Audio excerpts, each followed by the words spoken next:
आज की क्लास में हम कवि नागार्जुन जी का जीवन परिचय जानेंगे। तो चलिए शुरू करते हैं। नागार्जुन आधुनिक कवियों में अपना महत्वपूर्ण स्थान रखते हैं। नागार्जुन घुमक्कड़ तथा फक्कड़ स्वभाव के कवि थे।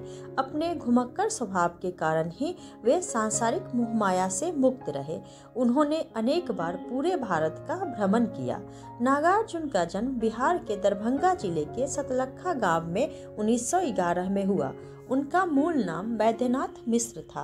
उनकी आरंभिक शिक्षा संस्कृत पाठशाला में हुई। तदुपरांत वे अध्ययन के लिए बनारस और कोलकाता गए।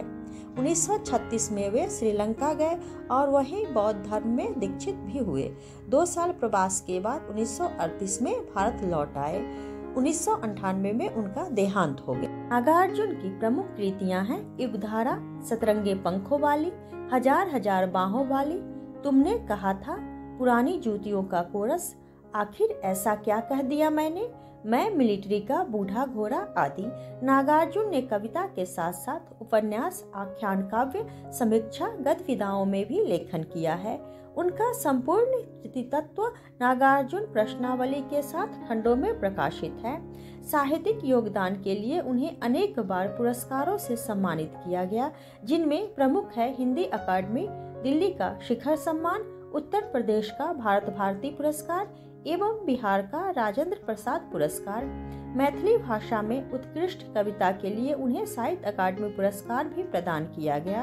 राजनैतिक सक्रियता के कारण उन्हें अनेक बार जेल भी जाना पड़ा। हिंदी और मैथिली भाषा में उन्होंने समान रूप से लेखन किया। नागार्जुन ने बंगला और संस्कृत में भी कविताएं लिखी।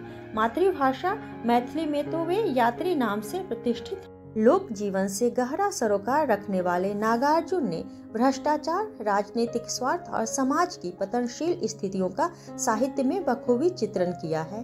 वे व्यंग में माहिर है, अतः उन्हें आधुनिक कबीर भी कहा जाता है।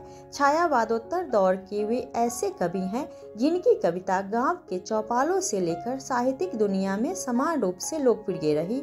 वे वास्तविक अर्थों में जनकवि हैं। सामायिक बोध की गहराई से जुड़ी होने के कारण नागार्जुन की आंदोलन धर्मी कविताओं को व्यापक लोकप्रियता मिली। नागार्जुन ने छंदबद्ध और मुक्त छंद दोनों में काव्य रचना की है। नागार्जुन के बहुमुखी व्यक्तित्व का प्रभाव उनके शिल्प पर भी दिखाई देता है। उन्होंने जन साधारण की बोलचाल की भाषा से लेकर साहित्यिक परिष्कृत भाषा का प्रयोग किया है। उन्होंने नए शब्दों का प्रयोग कर हिंदी भाषा के शब्द कोश की वृद्धि की है। तो आज की क्लास में इतना ही, फिर अगली क्लास में मिलते हैं। अगर आप लोगों को यह वीडियो पसंद आया हो तो वीडियो को लाइक करें और चैनल को सब्सक्राइब करें।